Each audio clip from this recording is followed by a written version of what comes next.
deux méthodes pour trouver des niches SEO en dropshipping. Ça va être le but de cette vidéo. Salut, c'est Pay et bienvenue. Aujourd'hui, je vais essayer de vous balancer quelques tips. Ça va être rapide, clair et précis. J'espère le plus possible. On va commencer tout de suite par un outil que vous connaissez sûrement si vous utilisez ou si vous pratiquez tout simplement du dropshipping depuis quelques temps. C'est un outil qui s'appelle Commerce Inspector.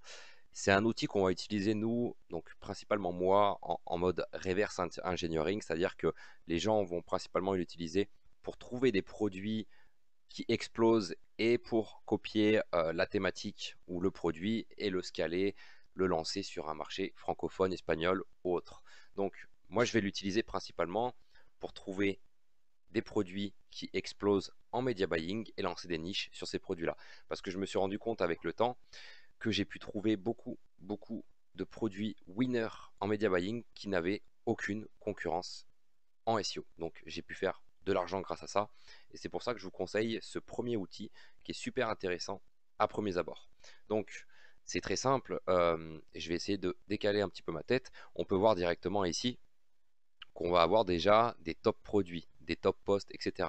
Le but, ça va aller de naviguer sur ce tool pour tout simplement retrouver des pépites qui ne seraient pas concrètement concurrencées sur le marché français. Je vous parlerai et je vous ferai une vidéo complète car j'en ai fait un module dans la Surmi sur le marché, sur les marchés saturés.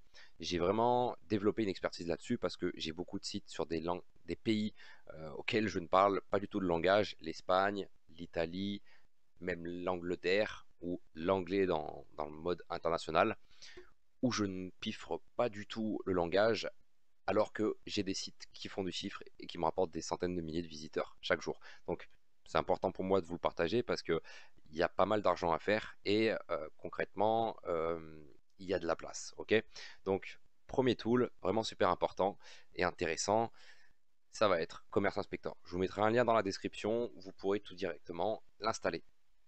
Donc comment ça se profile? On a deux points qui sont intéressants, la partie trends et la partie top site, donc tendance et les meilleurs sites. Vous avez tout simplement juste à aller naviguer sur les sites et voir s'il y a concrètement euh, des failles avec des thématiques qui pourraient être libres en SEO. Et ça, il y en a, je vous le dis, parce que j'en ai trouvé des centaines. Vous avez juste à naviguer là-dessus et vous trouverez certainement chaussures à vos pieds, je vous le garantis.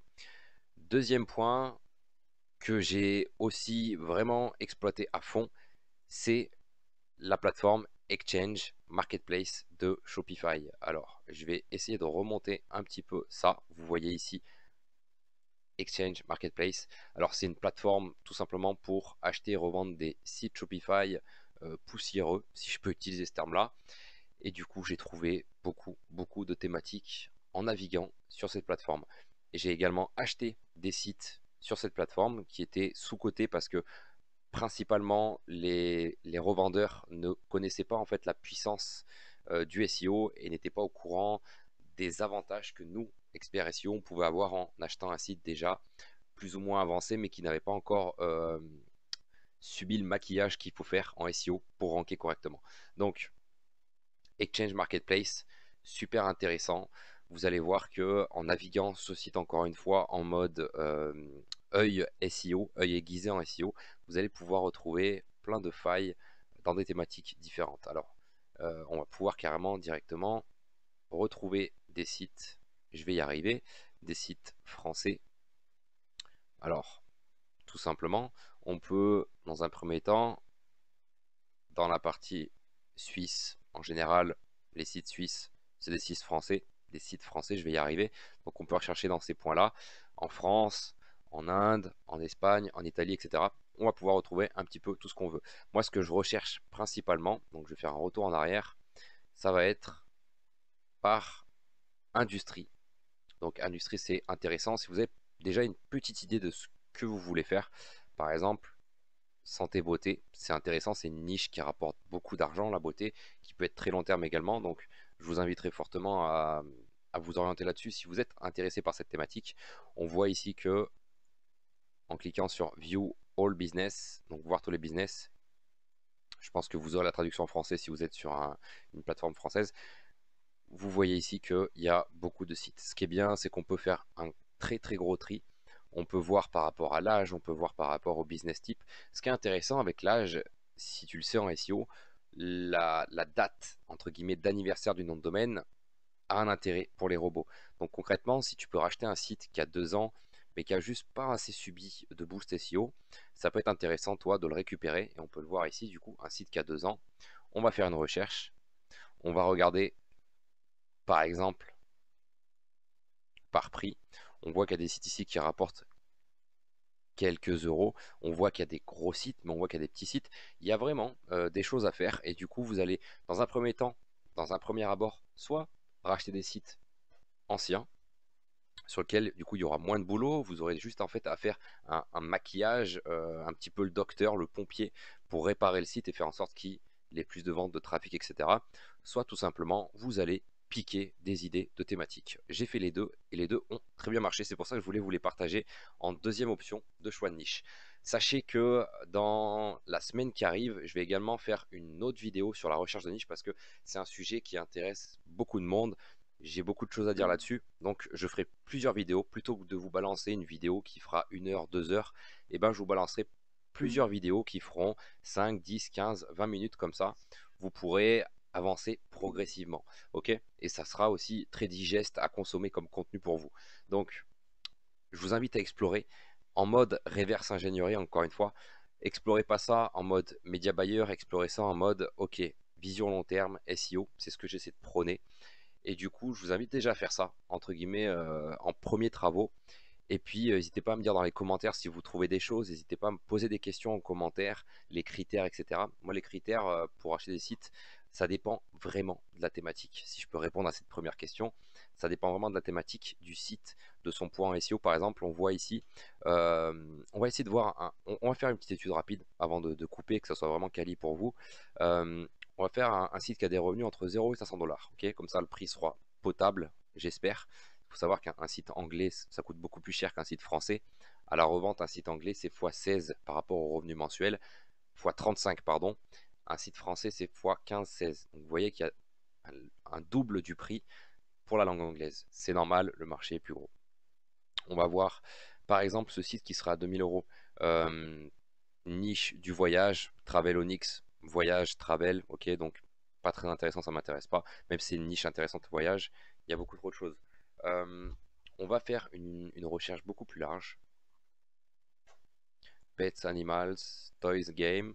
On va rechercher un petit peu plusieurs choses, ok. On va faire une recherche plus large, voilà, en espérant qu'on trouve quelque chose d'intéressant. My Kitchen Gadget. Dans un point de vue SEO, avoir un site de niche sur les gadgets de cuisine, ça peut être intéressant. Alors c'est concurrentiel, mais vraiment très concurrentiel. Mais sur le long terme, avoir un site sur la cuisine, c'est un petit peu comme les animaux, la beauté, etc. Ça rapportera toujours de l'argent. Si vous couplez ça avec du media buying, pub Facebook, influenceurs, etc., vous allez pouvoir faire également beaucoup d'argent. Donc c'est très intéressant. On voit ici Planète Marty. Alors on va aller voir ce que c'est. 900 $. Sachez que vous pouvez énormément négocier les prix sur Exchange Marketplace. Donc si j'ai bien compris, Planète Marty en fait c'est un site où on va pouvoir acheter des sortes de overboard, voilà, des overboards. Donc premier point, une étude qui est sympa à faire, c'est dans un premier temps aller faire joujou avec SEMrush ou Ubersuggest, tout dépend de l'utilisation que vous avez, et on va aller voir Planète Marty. Voir si déjà il a du trafic qui pourrait venir de manière organique. Il en a pas du tout, donc c'est normal, je pense. Le site est complètement mort, donc moi ça m'intéresserait même pas. Et ce que je ferais là, de ce point de vue là, c'est que je ferais un site de niche en partant avec mes cordes, avec un mot-clé, pourquoi pas avec un nom de domaine expiré que je pourrais acheter sur d'autres plateformes, sans acheter son site qui vaut rien à l'heure actuelle. Le branding qu'il a, c'est un thème Venture, on peut checker ça tout de suite sur le tool Shopify Inspector. On voit ici ces ventures. Pas intéressant d'acheter ça, ça vaut pas 900 €. Ok, donc toi, tu dégages. C'est pas intéressant du tout, mais alors pas du tout. On peut aller voir 799 $. On va aller voir celui-là. On va aller voir celui-là. August Beard. Là, c'est un site de niche sur les barbes. 420 $. On peut aller voir. L'intérêt en fait c'est de trouver tout simplement une faille. Et j'aime bien vous le dire, un site, deux sites, trois sites, quatre, cinq, six sites explorés vont peut-être pas vous fournir ce que vous recherchez. Mais si vous passez un petit peu de temps, un jour ou l'autre, vous allez trouver une pépite. C'est ce que j'ai fait à mes heures perdues, plutôt que de regarder un épisode de 1 heure sur Netflix qui ne m'apprendra rien, qui ne me rapportera rien d'un point de vue monétaire et personnel. Je vais pendant 1 heure me balader sur la marketplace de Shopify et je vous garantis qu'un jour ou l'autre, vous allez trouver une pépite. Et celle-là vous rentabilisera tout le temps que vous aurez investi à traîner dessus. Ok, donc passez du temps à checker tout ça et un jour vous trouverez quelque chose. On va aller voir Delivered Value et on va aller voir le second, The August Beard. Donc branding éclaté au sol, il n'y a rien d'intéressant. Je ne veux même pas aller checker sur SEMrush, ce site-là. Ça a été un site, je pense, pour du media buying et il n'est pas intéressant, beaucoup trop large dans sa thématique. August Beard. Cette niche est intéressante. Il faut voir comment est goupillé le site. Il n'est pas du tout optimisé SEO. Il faut voir s'il y a déjà eu des placements. Il faut voir l'argent qu'il a déjà rapporté. Je pense qu'il a rapporté un petit peu avec le media buying, qu'il n'a pas été rentable. Il est en perte sèche. Donc c'est pas intéressant. Ce qu'il faudrait faire tout simplement, c'est voilà, faire un petit check sur SEMrush pour valider en fait que ce site-là n'est tout simplement pas intéressant. Et parfois, je vous garantis encore une fois que vous trouverez de très bons filons. Donc là, on voit qu'il a un trafic organique qui est potentiellement intéressant. Euh, c'est super intéressant de récupérer un site comme ça avec déjà une autorité. On va aller voir sur SEMrush la patate qu'il a. Alors encore une fois, on n'est pas sur des outils de monstres, mais le but c'est de pas vous montrer des techniques avec des outils qui coûtent 200-300 balles. Le but c'est de vous montrer qu'avec un tool comme Ubersuggest ou SEMrush en version gratuite, vous allez pouvoir dénicher des choses. Donc là concrètement, la personne qui vend The August Beards, qui le vend 420 dollars, elle n'a aucune connaissance de la puissance qu'elle a pu générer sur son nom de domaine. Donc ça pourrait être intéressant de récupérer ce site, de le remettre sur les rails correctement, soit de le garder pour soi, soit de le revendre avec un chiffre d'affaires amélioré et du trafic amélioré. Alors, je vous donnerai plein de tips bientôt sur la chaîne. N'hésitez pas encore une fois à vous abonner sur comment faire exploser le trafic d'un site, avec Pinterest notamment. Il y a une vidéo qui arrive très prochainement. Vous allez voir que vous allez certainement péter un boulon. Enfin, j'espère. Donc, il y a beaucoup de choses à faire pour récupérer des sites pour la modique somme de 420 dollars et vous pouvez encore négocier et revendre ça 2000, 3000 dollars dans les mois qui suivent. Ok, donc concrètement, on a trouvé un truc qui pourrait être intéressant. Vous pouvez améliorer le site, améliorer le branding et le revendre plus cher plus tard ou le garder pour vous. Donc là, on est sur un truc intéressant. Écoutez, concrètement, si vous êtes les premières personnes à regarder cette vidéo, je vous invite à concrètement essayer de voir si vous pouvez prendre ce shop. J'ai pas le temps de m'en occuper, mais je sais que si je voudrais me faire un petit peu d'argent, investir là-dessus, ça peut être très intéressant parce que le site a chopé pas mal de juice. Ok, il a un petit authority score de 10, il a du trafic qui est en hausse, donc c'est intéressant. On voit sur Ubersuggest avec un petit peu plus d'informations que c'est pas dégueu du tout. On voit que si on fait par exemple un blog sur la barbe, sur les conseils en coupe de barbe, etc., en style, on va pouvoir générer du trafic parce que ce site commence à développer une petite autorité. Ok, il a que 11 backlinks, donc il y a du travail à faire, il y a beaucoup de possibilités pour faire augmenter ça, soit le revendre plus cher, soit le garder pour soi. Voilà, donc je pense que on est bon pour la partie comment trouver une niche. N'hésitez pas à me dire encore une fois dans les commentaires si vous avez kiffé. N'hésitez pas à me poser des questions pour éventuellement des prochaines vidéos ou tout simplement pour la recherche de niche. Je me ferai un plaisir de faire d'autres vidéos. Euh, j'ai un dernier point à vous partager. C'est un point que j'ai trouvé plutôt sympa. C'est le mot-clé gants chauffants. J'ai trouvé tout simplement que les gants chauffants pourraient être concrètement une niche sans concurrence sur le marché français. Sachant qu'on arrive à une période hivernale, donc ça sera clairement, on peut le voir sur Google Trends, c'est clairement un produit qui est clairement checké uniquement pendant l'hiver. Mais on voit que quand on recherche gants chauffants, dans le monde, on est à 20 000 personnes qui recherchent ça, principalement pendant l'hiver. Donc, se ranker ou créer un site sur lequel on aurait un positionnement sur le mot-clé gants chauffants, ça pourrait être très intéressant. Vendre des produits en dropshipping ou en délégation qui seraient en fait des produits sourcés en France en mode e-commerce propre, si je peux utiliser ça, éthique, et ben on va pouvoir faire de l'argent salement pendant le Q4, parce que c'est clairement la période de Noël, et des gants chauffants, vous pouvez le voir ici. Alors, je rate pas trop la difficulté SEO ici, moi je la rate par rapport aux SERP.